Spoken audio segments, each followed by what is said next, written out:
When the smoke cleared after the gunfight at the OK Corral, the real battle had just begun. Not with bullets, but with words. Under oath and on the record, Wyatt Earp finally let loose his unfiltered thoughts about Ike Clanton and the Cowboy gang. What he said was scathing, dramatic, and reveals more about the Wild West's most famous feud than any dime novel ever could. So saddle up as we dig into Wyatt Earp's own testimony, his version of the truth behind Tombstone's most dangerous men. If you love Old West history, unsolved legends, and real words from real gunslingers, hit that subscribe button and ride with us into the past. On November 16, 1881, during the hearing for the case mentioned above, testimony was taken from Wyatt Earp and John H. Holliday. At that point in the proceedings, the prosecution had presented its main evidence. The two defendants, Earp and Holliday, were informed of their right to make a formal statement under Section 133, page 22 of the Arizona laws approved on February 12, 1881. Wyatt Earp chose to speak under oath and answered questions directly. When asked to identify himself, he responded, "My name is Wyatt Earp. I turned 32 on March 19th of this year." He stated that he was born in Monmouth, Warren County, Illinois, and had been living in Tombstone, Cochise County, Arizona, since December 1st, 1879. Regarding his profession, Earp said that he was currently working as a saloon keeper. He also had experience serving as a deputy sheriff and working in a detective capacity. When invited to clarify any points raised in earlier testimony and to share any facts that might explain his actions, Wyatt Earp began by addressing an incident that had its roots in the spring of the previous year. He recalled that he and others, including his brothers Virgil and Morgan, along with Marshal Williams, Captain Joseph H. Hurst, and 4 soldiers, had followed the trail of 6 government-owned mules that had gone missing from Camp Rucker. Their investigation led them to the McLaury Ranch, which was owned by Tom and Frank McLaury and located near Charleston. While in Charleston, Earp encountered a man named Dave Estes. Estes informed him that the mules had recently been at the McLaury Ranch and that someone had rebranded them using the initials D.S. Earp explained that the branding was altered in a way to disguise the animals' original markings. Upon arrival at the ranch, the group confirmed that the mules were indeed there, and they even found the branding iron used. At the ranch, another man named Frank Patterson reportedly negotiated a compromise with Captain Hurst. According to Earp, Hurst returned to their group and said that the compromise would lead to the return of the mules. Though the Earps were eager to continue pursuing the matter, Hurst persuaded them to return to Tombstone, believing the issue was resolved. However, several weeks later, Captain Hurst informed them that the agreement had not been honored. He said the mules were not returned and that the promise had only been made to get Earp and his party to leave the area. Hurst warned Wyatt and his brothers to remain cautious, as there were rumors that certain individuals involved in the matter had made troubling statements about them. About a month after we had investigated the missing government mules, I ran into Frank and Tom McLaury in Charleston. The encounter was tense. They confronted me and warned that if I ever pursued them that closely again, there would be serious consequences. Not long afterward, around the time of the Benson's stagecoach robbery that tragically resulted in the death of Bud Philpott, I was assisting Wells Fargo and Company in a detective role. Based on the investigation, I became convinced that 3 men, Billy Leonard, Harry Head, and James Crane, had been involved in the robbery. From what I knew, those 3 individuals had strong personal and social ties with the Clantons and McLaurys. They frequently stayed at the Clanton and McLaury ranches, which were widely rumored to be safe havens for individuals involved in outlaw activities. At the time, I had aspirations to run for sheriff of Cochise County in the upcoming election. Capturing those responsible for the stage robbery, particularly those linked to Philpott's death, would earn the respect of both the public and local business leaders. There was a reward of about $1,200 for each of the 3 men, totaling roughly $3,600. That was a significant sum, and I believed it might persuade others to help me locate them. I arranged a private conversation with Ike Clanton, Frank McLaury, and Joe Hill behind the Oriental Saloon in Tombstone. I explained my goal: to apprehend Leonard, Head, and Crane, and that doing so would support my candidacy for sheriff. I also promised that if they gave me reliable information, they would receive the full reward, and I would keep their involvement completely confidential. Ike Clanton expressed interest. He said he had a personal dispute with Leonard over a property claim and would benefit if Leonard was no longer in the picture. However, Clanton warned that the men would likely resist arrest and asked if the reward would still be paid if the suspects could not be taken alive. To clarify the terms, I reached out to Marshall Williams, the Wells Fargo agent in town. At my request, he sent a telegram to company leadership in San Francisco. In June 1881, he received a reply confirming that the reward would indeed be paid, regardless of whether the suspects were brought in alive. The following day, I met Clanton and Hill on Allen Street, near a cigar shop beside the Alhambra. I asked Marshall Williams for the telegram, and when he couldn't locate the original, he obtained a fresh copy from the telegraph office. I then showed this message to Clanton and Hill and later shared its contents with Frank McLaury. We came to an agreement. They would receive the entire reward, minus basic expenses like horse rentals. Joe Hill was to travel to New Mexico, near Eureka, where Leonard, Head, and Crane were believed to be hiding. His job was to lure them back toward the McLaury Ranch, close to Soldiers' Holes, about 30 miles from Tombstone. I would then arrive with a posse to make the arrest. When I asked them how they planned to convince the men to come back, they told me they intended to spread a story about a paymaster traveling between Tombstone and Bisbee to distribute miners' wages. They thought this would tempt Leonard and his group to return. Before departing, Joe Hill left his personal items, a watch, a chain, and a few $100s, with Virgil Earp for safekeeping. He was gone for about 10 days. When he returned, he explained he had arrived too late. Leonard and Head had already been killed, reportedly by horse thieves. Later, I found out those horse thieves may have actually been associated with the Clanton and McLaury crowd, suggesting possible internal conflicts or secret reprisals. After this, the relationship between us and the Clantons and McLaurys deteriorated. Ike Clanton and Frank McLaury began accusing me of sharing the plan with Marshall Williams and Doc Holliday, which wasn't true. They started avoiding us around town, and tensions began rising. From that point on, my brothers Virgil and Morgan, Doc Holliday, and I began hearing troubling remarks suggesting that Clanton and his allies were harboring resentment and making threats behind the scenes. I was a friend of Doc Holliday because, back when I served as city marshal of Dodge City, Kansas, he once came to my aid during a particularly dangerous moment. I was surrounded and outnumbered, and he stepped in and may well have saved my life.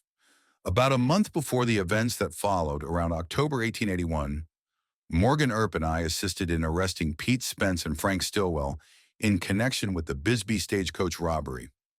Although we were acting as part of a legal posse organized by the sheriff, the Clantons and McLaurys blamed us personally for the arrests. Not long after bringing Spence and Stillwell into town, Ike Clanton and Frank McLaury arrived.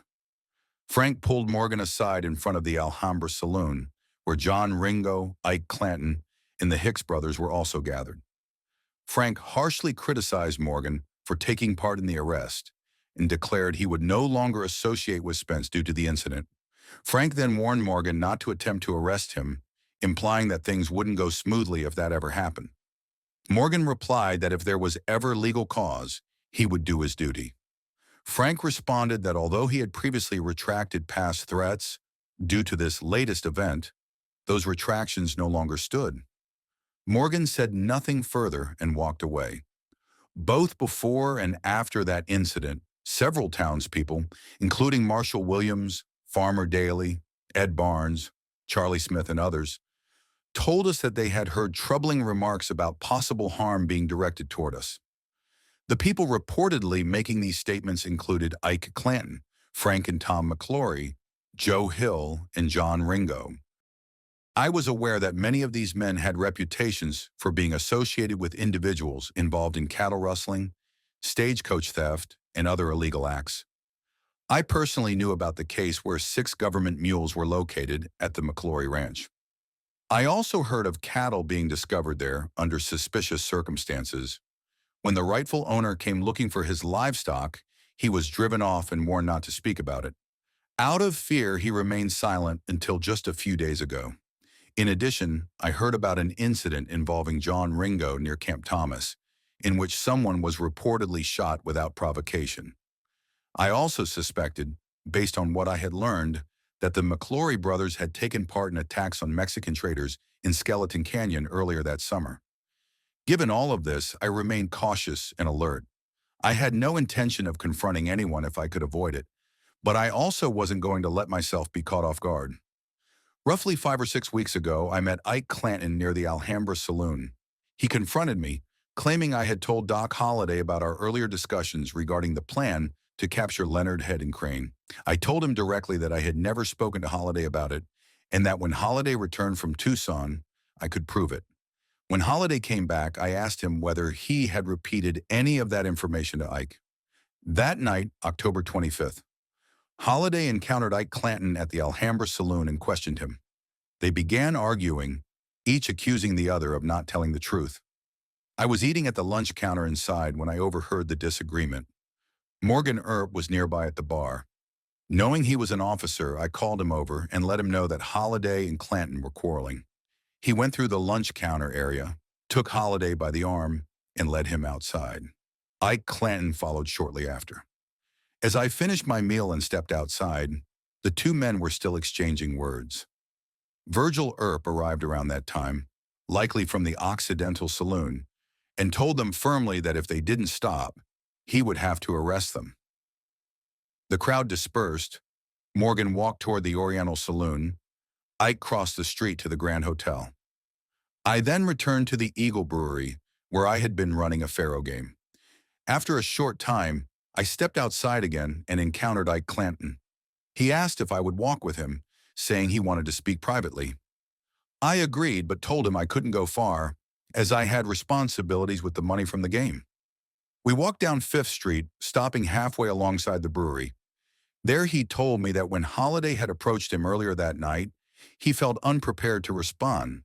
He said that by morning things would be different, and implied that long-standing tensions had reached a point where they needed to be settled.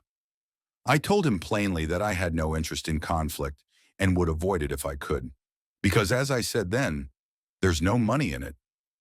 He left me after that, saying, "I'll be ready for you in the morning." I walked over to the Oriental Saloon. Ike Clanton followed me inside and had a drink. He made a point of displaying his revolver openly.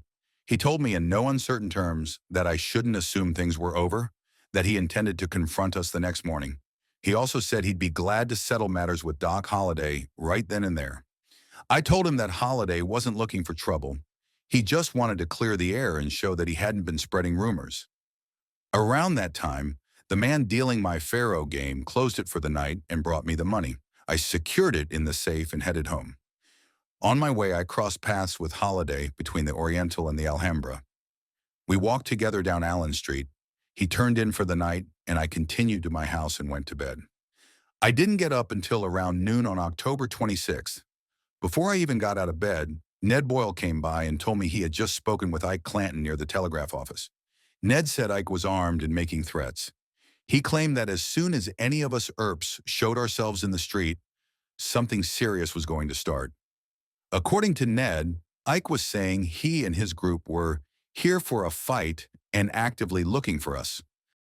I stayed in bed for a little while after that, but eventually got up and made my way to the Oriental. Not long after, Harry Jones came to me, clearly concerned. He asked what was going on. I asked what he meant. He said Ike Clanton was walking around armed with both a rifle and a revolver, apparently searching for us. I told him I would go find Clanton and see what he wanted. At the corner of 5th and Allen, I ran into Virgil Earp, who was acting marshal at the time. He had also heard that Ike was actively looking for us. We went in separate directions. Virgil went down 5th toward Fremont, and I went along Allen. Virgil found Ike Clanton on 4th Street, just off Fremont, near an alley. As I was coming down 4th Street myself, I saw Virgil confronting Ike. Ike shifted his rifle as if to raise it, and Virgil quickly reacted, grabbed it, and used his revolver to subdue him. Not to injure, but to bring him under control. Clanton had the rifle in his hands and a revolver tucked into his waistband. By the time I reached them, Virgil and Morgan had already taken Ike's weapons. They escorted him to the Grand Hotel, where they examined his gear, and then I took Ike Clanton before Justice Wallace.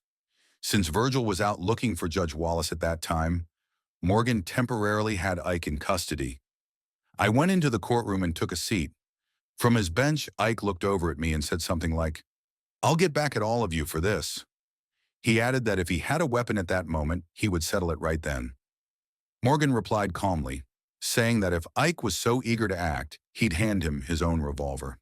As Morgan offered it, Ike began to rise, but Deputy Sheriff Campbell intervened, telling him to stay seated and stating he wouldn't allow any further disturbance. I want to clarify that I never handled Ike Clanton's weapons at any point, despite claims to the contrary. To describe our positions in the courtroom, Ike was sitting on a bench facing north. I sat along the north wall directly in front of him. Morgan was standing just to my right with his back to the same wall, holding Clanton's Winchester rifle by the barrel, with one end resting on the floor. He had the revolver in his other hand. The weapons remained with us the entire time. Virgil was not in the room during this. He arrived later after I had already left. Virgil told me afterward that he'd been out trying to locate Judge Wallace. At that point, I was growing increasingly concerned. I had heard numerous threats from Ike and his associates, and their behavior that day made it feel like something serious was being planned. I had no desire for violence, but I also couldn't ignore what seemed like an ongoing and deliberate threat to my life and the safety of my brothers. I came to believe that if a confrontation was inevitable, I wanted it to happen openly and directly, not by surprise or ambush. So I turned to Ike, who was sitting roughly 8 feet away, and said, "You've been making these threats for some time now. I know what's been said. If you really want to settle this, I'll face you anytime, any place, even if it means riding over to San Simon, into your own territory." Ike replied calmly, "I'll see you after I'm done here. All I need is 4 feet of ground." After leaving the courtroom near the justice's office, I encountered Tom McLaury just outside. He approached and said that if I wanted a confrontation, he was willing to meet me anywhere. I assumed he had overheard my earlier exchange with Ike Clanton. Given Tom's past threats against me, I felt the same way about him as I did about Ike. If a confrontation was truly unavoidable, I figured it was better to face it under circumstances where I could defend myself fairly. So I told him, "If that's how you feel, then let's settle it here." At that moment, I reached out and struck him lightly with my left hand to provoke a reaction and drew my pistol with my right, more as a warning than a challenge. Tom had a revolver visibly tucked into his waistband, but he didn't make any move to use it. I told him plainly, "If you intend to act, now's the time." Still, he did nothing, and I tapped him on the head with the barrel of my revolver, again, more to deter than to injure, and walked away, heading toward Hafford's corner. I stepped inside, picked up a cigar, and stood by the door for a moment. Shortly after, I saw Tom McLaury, Frank McLaury, and Billy Clanton walking down 4th Street toward a gunsmith shop. Curious about their intentions, I followed them. When I got there, I noticed Frank McLaury's horse was standing on the sidewalk, its head sticking into the doorway of the shop. As a deputy city marshal, it was my responsibility to maintain order, so I took the horse by the bridle and began backing it off the walkway.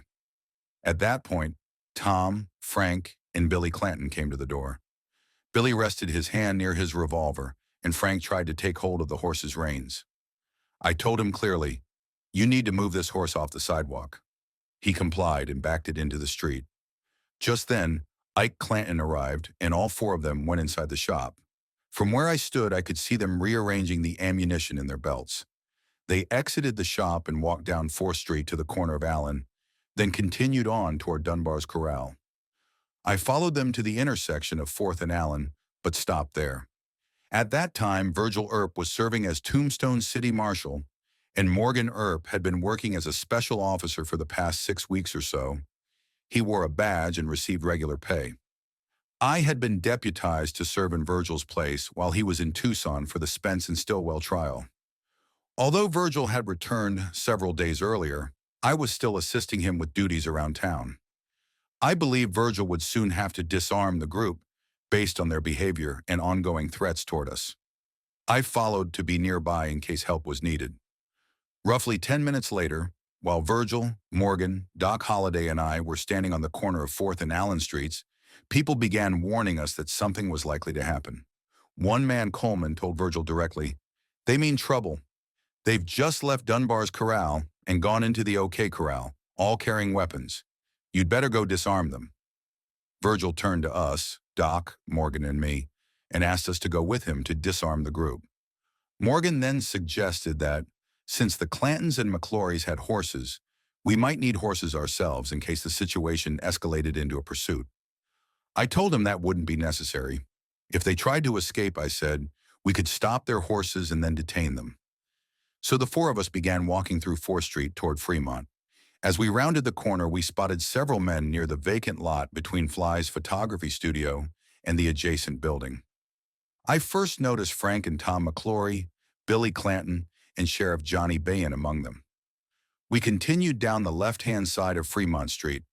When we were about 150 feet away, I could see Ike and Billy Clanton standing with a few others. As we moved closer, Sheriff Bain separated from the group and began walking toward us. Every few steps, he looked over his shoulder, clearly uneasy. I heard him say to Virgil, "For God's sake, don't go down there. You'll be killed." Virgil, who was leading us, responded calmly, "I'm going to disarm them." When Morgan and I reached Bain, he told us, "I have already disarmed them." Upon hearing this, I lowered my pistol, which I had been holding under my coat, and placed it in my overcoat pocket. Behan continued walking up the street, and we proceeded toward the group. When we got close, we saw Frank McLaury, Tom McLaury, and Billy Clanton lined up against the eastern side of the building, just west of Fly's gallery. Ike Clanton, Billy Claiborne, and another man I didn't recognize were standing in the middle of the vacant lot between the buildings. As we approached, I noticed that Billy Clanton and both Frank and Tom McLaury had their hands down at their sides. The revolvers belonging to Frank McLaury and Billy Clanton were clearly visible. Wyatt Earp stepped forward and firmly instructed them, "Raise your hands. I've come to disarm you." Instead of complying, Billy and Frank placed their hands on their revolvers. Virgil quickly clarified, "Wait, I don't mean to start anything. We're only here to disarm you." Despite the warning, Billy and Frank began drawing their weapons.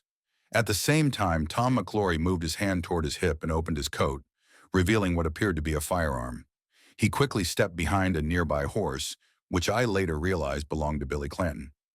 My own revolver was still in my overcoat pocket, where I had placed it earlier after Sheriff Behan claimed to have disarmed the group. But when I saw Billy Clanton and Frank McLaury reach for their weapons, I immediately retrieved mine. Billy aimed in my direction, though I did not return fire at him. I had heard that Frank McLaury was particularly skilled with firearms and had a reputation for being dangerous. My attention was focused on him, and I aimed accordingly. Billy Clanton and I fired at nearly the same moment. It's unclear who shot first, but the exchange happened almost simultaneously. From there, the confrontation escalated quickly. Within moments, Ike Clanton rushed toward me and grabbed my left arm. He didn't appear to be armed, and I assumed he wasn't. I told him plainly, "The fight's already begun. Either get involved or step aside," and I pushed him away with my left hand. Ike took off running and disappeared between the nearby lodging house and the photo studio. My first shot struck Frank McLaury in the abdomen.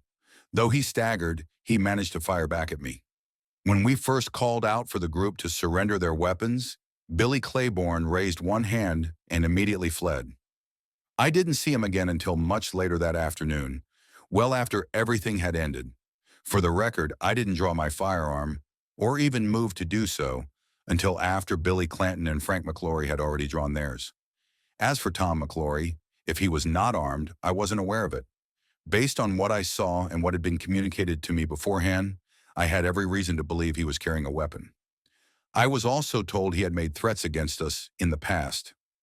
I believed he fired at us before Doc Holliday, who was holding a shotgun, responded and struck him. I never aimed or fired at Ike Clanton during the entire event because I believed he was unarmed.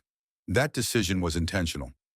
Looking back, and even at the time, I believed strongly that Ike, Tom and Frank had planned a coordinated attack against my brothers, Doc Holliday and me.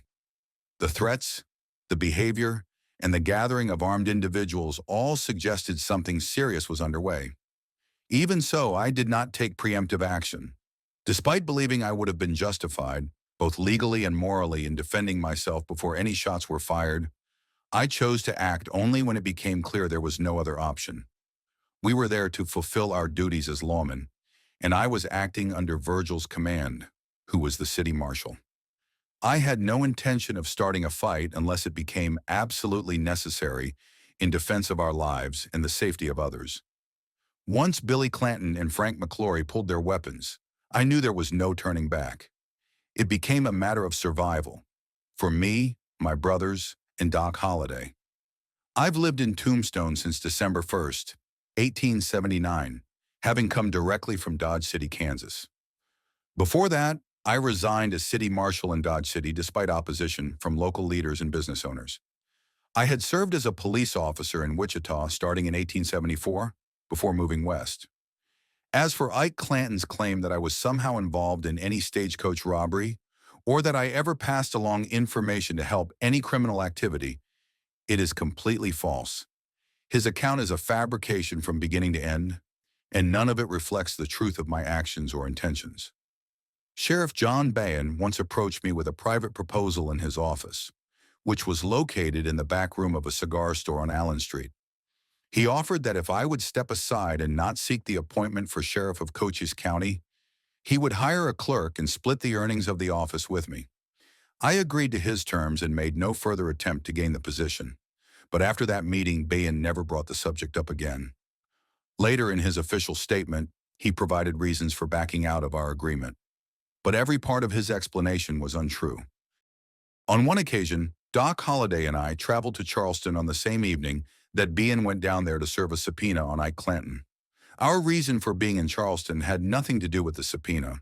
We had come to recover a horse that had been stolen from me not long after I arrived in Tombstone. I had received information suggesting the Clanton group had the horse.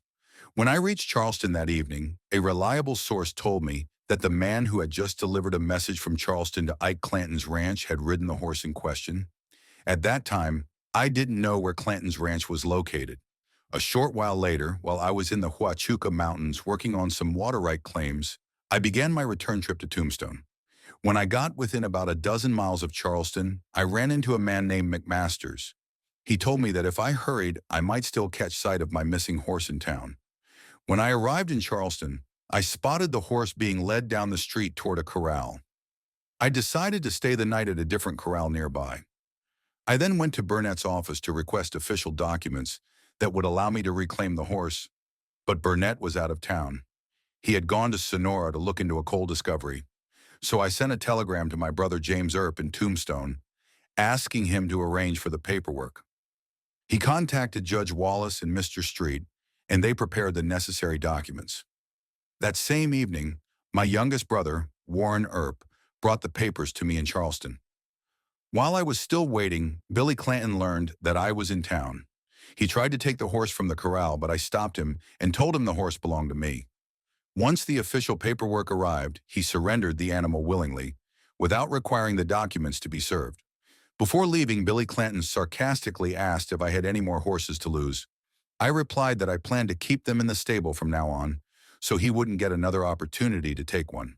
As part of my official statement, I also included a document that was sent to me from Dodge City after my arrest in this case. I requested that it be attached to this record and labeled as Exhibit A. At this point, the prosecution objected to the inclusion of the paper, arguing that it was not a personal statement of mine, but rather a letter from others written long after the events in question. In response, my defense objected to any such interruption of a statutory statement made by a person accused of a crime. The law intends that such a statement be free from interference, whether by the court or opposing counsel, and should stand as valid evidence of the person's character, even without formalities. The court overruled the prosecution's objection and allowed the document to be filed as part of my official statement. I had multiple conversations, 4 or 5 in total, with Ike Clanton, Frank McLaury, and Joe Hill. All of these discussions took place in the backyard area behind the Oriental Saloon in Tombstone. During one of those talks, I told Ike Clanton that there were some individuals around town speaking poorly of Doc Holliday. People were beginning to suspect that he might have had some involvement in the attempted stagecoach robbery and the tragic death of Bud Philpott. I explained to Ike that if I could capture the suspects, Leonard, Head, and Crane, I would be able to clear Holliday's name by proving he had no connection to the crime. As for our pursuit of Leonard, Head, and Crane, we picked up their trail directly from the site of the attempted robbery. From that point on, we followed nearly every step without losing the trail, starting from Drew's Ranch on the San Pedro River and tracking them all the way to Helms Ranch in the Dragoon Mountains. At one point during the manhunt, after traveling around 80 miles along the San Pedro, we managed to capture one of the men, King, who was believed to be traveling with the main group. From there, we followed their tracks across the Catalina Mountains, passing within 15 miles of Tucson. Then the trail led us back to Tres Alamos on the San Pedro River, and finally eastward again to Helms Ranch in the Dragoons. It's important to clarify that their trail never led south from Helms Ranch, as Ike Clanton later claimed. Instead, after reaching Helms, the suspects tried to cover their movement by stealing 15 to 20 head of livestock, hoping to make their trail harder to follow. Despite that, we continued the pursuit. Virgil Earp, Morgan Earp, Robert H. Paul, who was then sheriff of Pima County, Johnny Bayan, the sheriff of Cochise County, Deputy Sheriff Breckenridge, and a few others followed the trail all the way into New Mexico. We committed every resource and effort we had in trying to apprehend them. I personally was out on the trail for 10 days. Virgil and Morgan were in the field for over 2 weeks. I can say with confidence that if it hadn't been for Morgan and me, we wouldn't have caught King. When we found his hiding place, he attempted to flee toward a dense patch of brush along the river. It was only our quick response that stopped him from getting away. Wyatt Earp's testimony wasn't just a defense. It was a window into the deep mistrust, tangled alliances, and explosive tensions that defined Tombstone in the early 1880s. The names Clanton, McLaury, and Ringo didn't just represent individuals. They symbolized the blurred line between outlaw and rancher, lawman and vigilante. And that, folks, is the Old West. Gritty, complicated, and anything but simple. If you enjoyed this journey through the sworn words of Wyatt Earp, make sure to subscribe to the channel for more untold stories, forgotten testimonies, and raw facts from the American frontier. Saddle up. There's plenty more trail ahead.